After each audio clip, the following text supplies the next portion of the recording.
Hello everyone, welcome. Now we will study the subject patient care and hospital management of DRT part second, जिसके अंदर अपन patient care के बारे में discuss कर रहे थे। और पेशेंट केयर में भी पेशेंट को एक जगह से दूसरी जगह कौन कौन से मेथड से या फिर किन किन प्रिंसिपल्स का ध्यान रखते हुए ट्रांसफ़र किया जाता है, उन सब चीज़ों के बारे में हम लास्ट लेक्चर्स में डिस्कस कर रहे थे। तो दैट मीन्स कि सबसे पहले एक ट्रॉली से एक्सरे टेबल पे पेशेंट को ट्रांसफ़र करना या फिर एक्सरे टेबल से ट्रॉली पे पेशेंट को ट्रांसफ़र करना, इसके बारे में अपन ने डिस्कस किया था। देन इसके बाद में दैट मीन्स इसमें अपने दो मेथड थे, एक था यूजिंग अ पुल शीट और दूसरा था 3 कैरियर लिफ्ट मेथड। तो लास्ट लेक्चर में हमने डिस्कस किया था 3 कैरियर लिफ्ट मेथड, और उसके साथ साथ दैट मीन्स कि व्हील चेयर से एक्सरे टेबल से पेशेंट को व्हील चेयर पे किस तरीके से ट्रांसफ़र किया जाए उसके बारे में। तो सबसे पहले अगर अपन रिवीजन में अपन बात करें यहाँ पे 3 कैरियर लिफ्ट मेथड की, सिंपल है। 3 पर्सन 3 असिस्टेंट्स यहाँ पे आपको चाहिएंगे एक पेशेंट को ट्रांसफ़र करने के लिए। एक असिस्टेंट सपोर्ट करेगा हेड एंड नेक को, दूसरा असिस्टेंट सपोर्ट करेगा बटक्स को, एंड थर्ड करेगा lower extremity that means legs को। तीनों असिस्टेंट जिस जिस बॉडी पार्ट को वो सपोर्ट करेंगे उस बॉडी पार्ट के नीचे अपने दोनों आर्म प्लेस करेंगे एंड देन पेशेंट को लिफ्ट करेंगे, और पेशेंट को लिफ्ट करके अपने चेस्ट के क्लोज में ले आएंगे एंड देन वो दूसरी जो भी एक्सरे टेबल है या फिर दूसरी ट्रॉली है वहाँ पे पेशेंट को अच्छे से प्लेस करेंगे। तो ये नॉर्मल अपना 3 कैरियर लिफ्ट मेथड था। देन अपन ने बात की थी व्हील चेयर, दैट मीन्स कि एक्सरे टेबल से व्हील चेयर पे पेशेंट को किस तरीके से ट्रांसफ़र किया जाए। तो that means patient supine position में है, तो पहले उसको लेटरल पोजीशन में लाना है, लेटरल में भी सिटिंग पोजीशन के अंदर, ठीक है। दैट मीन्स कि जिस तरीके से पेशेंट की सिटिंग पोजीशन, पेशेंट को अपलिफ्ट करके सिटिंग पोजीशन के अंदर लेके आना है। सिटिंग पोजीशन में लाने के बाद में पेशेंट के दोनों आर्म अपने शोल्डर पे रखने हैं, पेशेंट के दोनों आर्म अपने शोल्डर पे रखने हैं। देन पेशेंट को लिफ्ट करना है। असिस्टेंट जो होता है उसकी बैक एकदम सीधी होनी चाहिए और नी थोड़े से बेंड होने चाहिए, और इस तरीके से पेशेंट को लिफ्ट करके व्हील चेयर पे अपन बैठाएंगे। ध्यान रखें कि व्हील चेयर जो है उसके जो व्हील्स है वो लॉक होने चाहिए और व्हील चेयर एक्सरे टेबल के जस्ट पास में होनी चाहिए। तो ये तो जो मेथड था ये था एक्सरे टेबल से व्हील चेयर पे, ठीक है। बट उसमें एक कंडीशन ये है कि जब पेशेंट थोड़ा बहुत मूव कर सकता हो, ठीक है, दैट मीन्स कि वो अपने पैरों पे खड़ा हो सकता है, पेशेंट पैरों पे खड़ा हो सकता है, आपने उसको सपोर्ट प्रोवाइड करा के क्या किया, एक्सरे टेबल से व्हील चेयर पे या फिर व्हील चेयर से एक्सरे टेबल पे ट्रांसफ़र किया। बट अब अपने पास कंडीशन दूसरी है या फिर कंडीशन ऐसी है जिसमें कि पेशेंट अपने पैरों पे खड़ा नहीं हो रहा है, पेशेंट वाज सो इल। तो उस कंडीशन में आप क्या करोगे वो देखते हैं। Moving a patient from wheel chair to table, that means wheel chair से टेबल पे आपको ट्रांसफ़र करना है पेशेंट को। बट कंडीशन कौन सी है, उस चीज़ का ध्यान रखना कि जब पेशेंट बहुत ज़्यादा इल है, दैट मीन्स कि वो अपने पैरों पे खड़ा नहीं हो पा रहा है। Get help from another assistant, that means कि अब यहाँ पे सिंगल असिस्टेंट से काम नहीं चलेगा, 2 असिस्टेंट आपको चाहिएंगे। दैट मीन्स कि एक दूसरे असिस्टेंट से भी आपको हेल्प चाहिएगी। क्या करोगे, put one of your shoulder under the arm pit, 1 person on either side of the patient. That means क्या करना है, 2 असिस्टेंट होंगे, व्हील चेयर पे पेशेंट है आपका, एक असिस्टेंट लेफ्ट साइड में होगा और एक असिस्टेंट राइट साइड में होगा। अब क्या करना है, put one of your shoulder under the arm pit, that means दोनों जो असिस्टेंट है, दोनों असिस्टेंट को अपना अपना एक शोल्डर पेशेंट के आर्म पिट के बिलो रखना है, ठीक है। Put the another arm around the patient's back, raise together, turn around to turn your back to the table and keep the patient sitting on the table. क्या करना है, put the another arm around the patient's back, और दूसरा arm कहाँ रखना है, patient के back पे रखना है। रेज टुगेदर, एक साथ पेशेंट को उठाना है। Turn around to turn your back, that means घूमना है, और फिर पेशेंट को सिटिंग पोजीशन में ही टेबल के ऊपर बिठा देना है। थोड़े से समझने में प्रॉब्लम हो रही होगी। जैसे अपन इसका डायग्राम देखेंगे प्रोसेस अच्छे से समझ में आ जाएगी। बट ये कंडीशन तभी फॉलो होगी जब पेशेंट ज़्यादा इल हो। अगर पेशेंट अपने पैरों पे खड़ा हो सकता है, पेशेंट में थोड़ी बहुत इम्यूनिटी है, पावर है, तो उस कंडीशन में केवल एक असिस्टेंट से काम चल जाता है। जैसा कि अपन ने अभी जो पीछे वाला जो मेथड था जिसमें एक्सरे टेबल से व्हील चेयर पर ट्रांसफ़र किया था, सेम मेथड अपन व्हील चेयर से एक्सरे टेबल में अपना सकते हैं।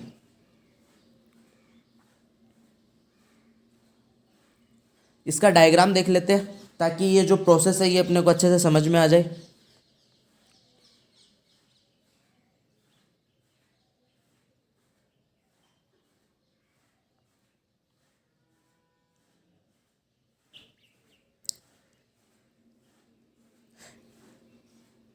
डायग्राम देख सकते हो कि किस तरीके से दो असिस्टेंट है, एक राइट साइड में और एक लेफ्ट साइड में। दोनों असिस्टेंट के एक एक शोल्डर, दोनों असिस्टेंट के एक एक शोल्डर पेशेंट के आर्मपिट के बिलो हैं, ठीक है। देन अब क्या है कि दोनों असिस्टेंट जो हैं उनका जो दूसरा आर्म है, जो एक शोल्डर तो उन्होंने आर्मपिट के नीचे प्लेस कर दिया, दूसरा जो आर्म है वो उन्होंने बैक पे रखा है और एक दूसरे का आर्म पकड़ रखा है, ठीक है। और जो शोल्डर उन्होंने आर्मपिट के नीचे रखा है उस शोल्डर का जो आर्म है वो दोनों असिस्टेंट ने पेशेंट के लोअर एक्सट्रीमिटी के नीचे से एक दूसरे का पकड़ रखा है और इस तरीके से वो पेशेंट को लिफ्ट करेंगे, उठाएंगे एक साथ टुगेदर, ठीक है। एक साथ उठा के और पेशेंट को व्हील चेयर से एक्सरे टेबल पे प्लेस किया जाएगा सिटिंग पोजीशन के अंदर ही। एक बार दोबारा से समझ लो इसको। दो असिस्टेंट, एक राइट साइड में एक लेफ्ट साइड में, दोनों ने अपना एक एक शोल्डर पेशेंट के आर्मपिट के नीचे बिलो किया, प्लेस किया, ठीक है। देन जो शोल्डर उन्होंने आर्मपिट के नीचे प्लेस किया है उन शोल्डर्स के जो आर्म हैं, दैट मीन्स जो हैंड है, उनको पेशेंट की लोअर एक्सट्रीमिटी के नीचे से ले जाते हुए दोनों ने एक दूसरे के आर्म को टाइटली होल्ड कर लिया। अब असिस्टेंट के जो आर्म बच गए, दूसरे जो दो आर्म हैं वो उन्होंने पेशेंट के बैक साइड की तरफ रखे हैं और एक दूसरे का आर्म टाइटली होल्ड कर लिया। इस पोजीशन को फॉलो करते हुए एक साथ पेशेंट को उठाएंगे, अपलिफ्ट करेंगे और व्हील चेयर से एक्सरे टेबल पे पेशेंट को प्लेस कर दिया जाएगा। तो अपना ये ट्रांसफ़र हो गया उस कंडीशन में जब पेशेंट बहुत ज़्यादा इल होता है, दैट मीन्स कि जब पेशेंट अपने पैरों पे खड़ा नहीं हो पाता है। अगर पेशेंट अपने पैरों पे खड़ा हो सकता है तो उस कंडीशन के अंदर केवल एक असिस्टेंट से काम चल जाता है। जो प्रोसेस अपन ने जस्ट इसके पिछले वाले मेथड के अंदर डिस्कस की थी कि किस तरीके से एक असिस्टेंट पेशेंट को व्हील चेयर से टेबल या फिर एक्सरे टेबल से व्हील चेयर पे ट्रांसफ़र कर सकता है।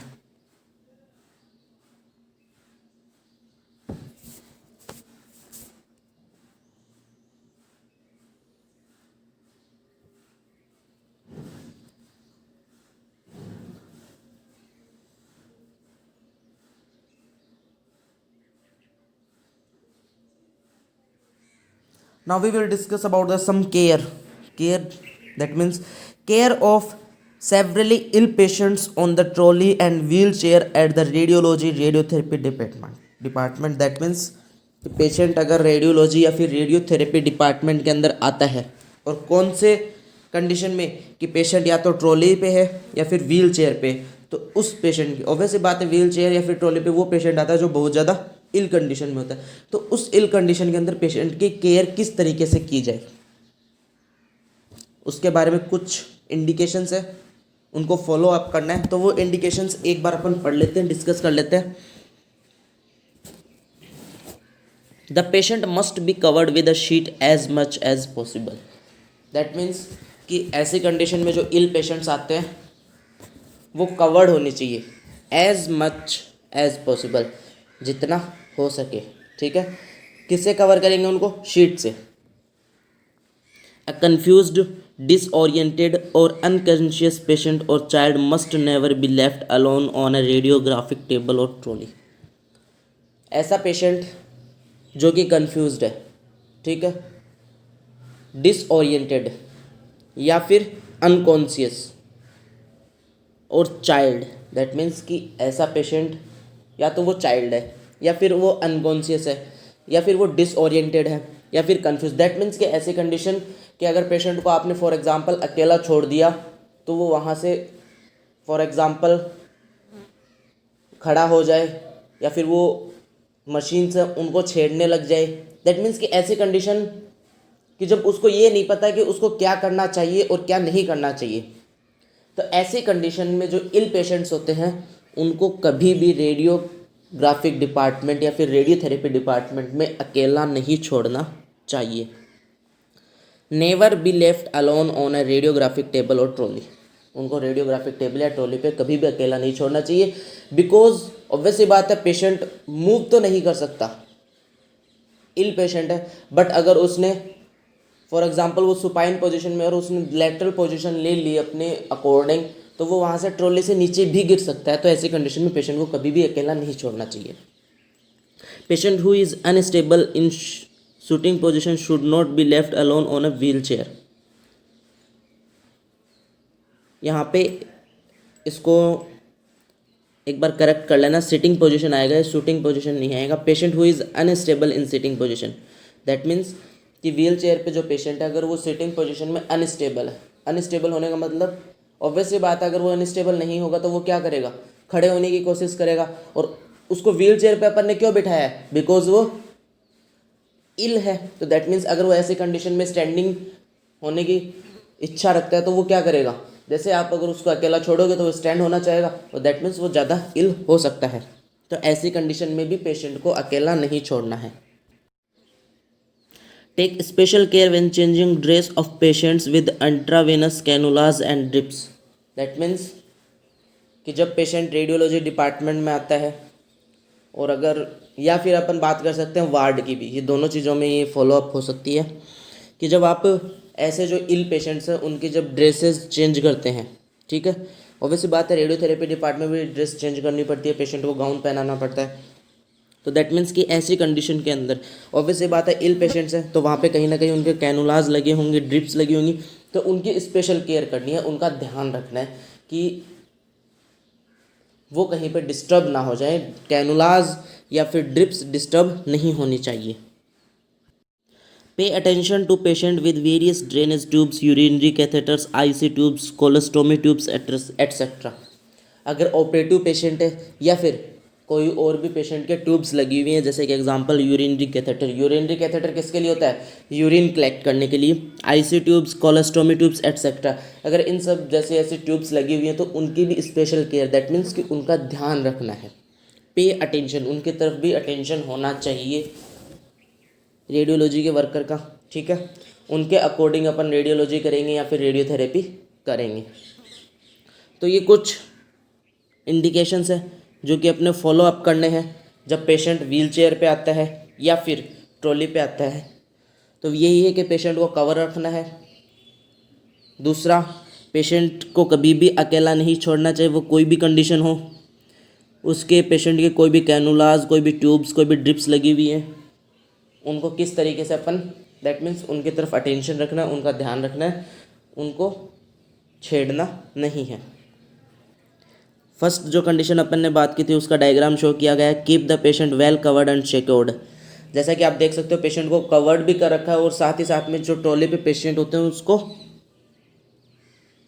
बेल्ट के थ्रू यहाँ पे टाई भी कर रखा है, दैट मीन्स बेल्ट के थ्रू बांध भी रखा है ताकि पेशेंट मूव ना करे।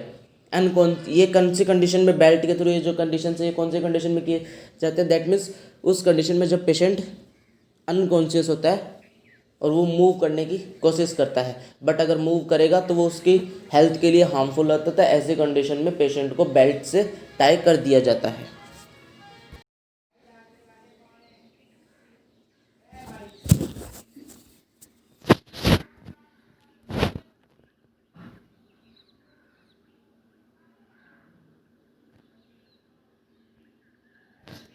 तो ये बात हुई कुछ ऐसे इंडिकेशंस की जो अपने को फॉलो अप करना है, जब पेशेंट की अपन केयर करेंगे, पेशेंट केयर में आ गया अपना। ऑब्वियस बात है, अपन यहाँ पे पेशेंट केयर का टॉपिक डिस्कस कर रहे हैं, तो पेशेंट केयर के जो टॉपिक्स हैं, इंडिकेशंस हैं, वो अपने को फॉलो अप करने होंगे। अब कुछ और इंडिकेशंस हैं, उनके बारे में भी डिस्कस कर लेते हैं। Protective positions of the patient if required to be kept for a long time.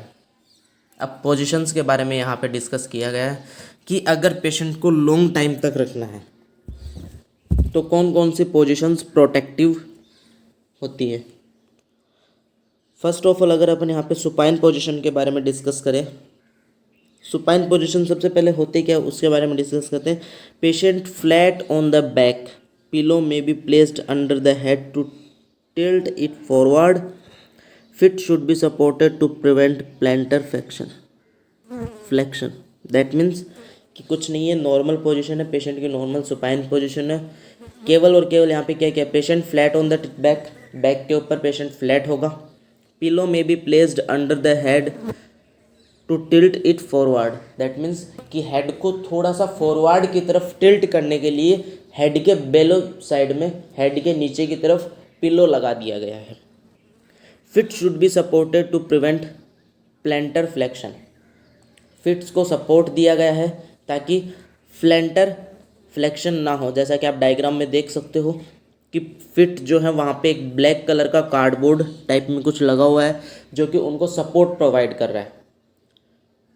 Supine position में है पेशेंट, बैक उसकी एकदम फ्लैट है और उसका जो हेड है, हेड के नीचे पिलो रखे गए हैं फॉरवर्ड की तरफ टिल्ट करने के लिए। तो ये सुपाइन पोजीशन की बात होगी। इसके बाद में कुछ और पोजीशंस हैं, उनके बारे में भी डिस्कस कर लेते हैं।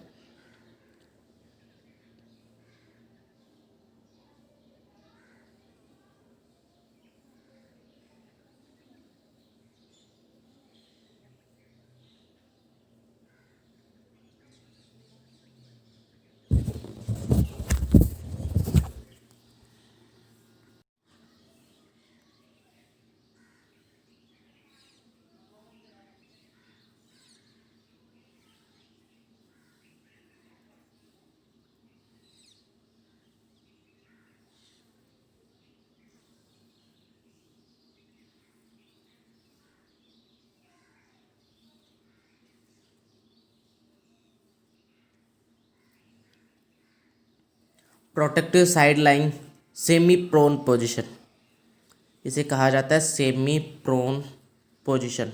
दैट मीन्स एक तो होता है अपना सुपाइन पोजीशन, दूसरा होता है प्रोन पोजीशन।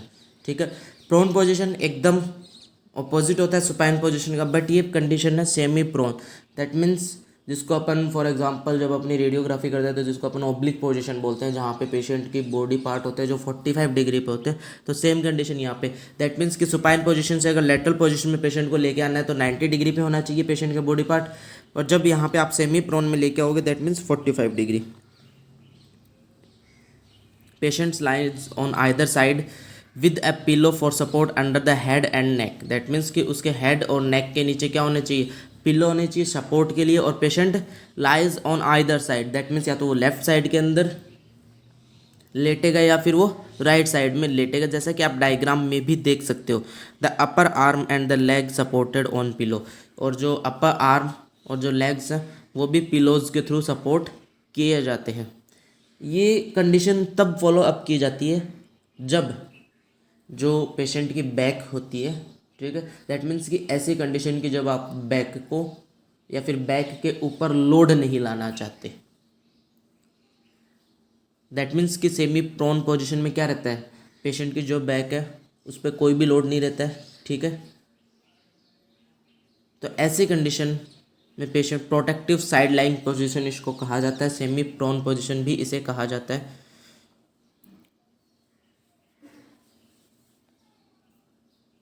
अब एक लास्ट पोजीशन है प्रोटेक्टिव प्रोन पोजीशन जिसे कहा जाता है। Patient lies on face down, A small pillow supports the head. जैसा कि आप डायग्राम में देख सकते हो कि एक स्मॉल पिलो पेशेंट के हेड के नीचे लगाया जाएगा, प्रोन पोजीशन में होगा यहाँ पे patient should be moved down so that the feet drop over the edge. That means कि पेशेंट नीचे की तरफ ना मूव करे, इसलिए patient should be moved down so that the feet drop over the edge, और a pillow may be placed under the ankles. Ankles के नीचे पिलो रख दिया जाता है ताकि जो एंकल्स हैं वो ऑब्वियसली बात है कि पेशेंट थोड़ा सा नीचे की तरफ मूव करेगा, मूव करने से वहाँ पे क्या होगा कि जो एज है वो आपने ड्रॉप कर दी है, तो अब पेशेंट के जो एंकल है वो टेबल के एज पे होंगे, तो ऑब्वियसली बात है उनको सपोर्ट करने के लिए वहाँ पे पिलो रख दिया जाता है। तो ये कुछ पोजीशंस थी, प्रोटेक्टिव पोजीशंस के बारे में अपन ने डिस्कस किया, पेशेंट ट्रांसफ़र के बारे में अपन ने डिस्कस किया, पेशेंट की स्टार्टिंग के अंदर भी अपन ने यहाँ पे डिस्कस किया था कि किस तरीके से पेशेंट की केयर की जाएगी, वैल्यूएबल चीज़ों के बारे में, उन सब के बारे में। तो ये आपका टॉपिक यहाँ पे कंप्लीट होता है। Thank you so much.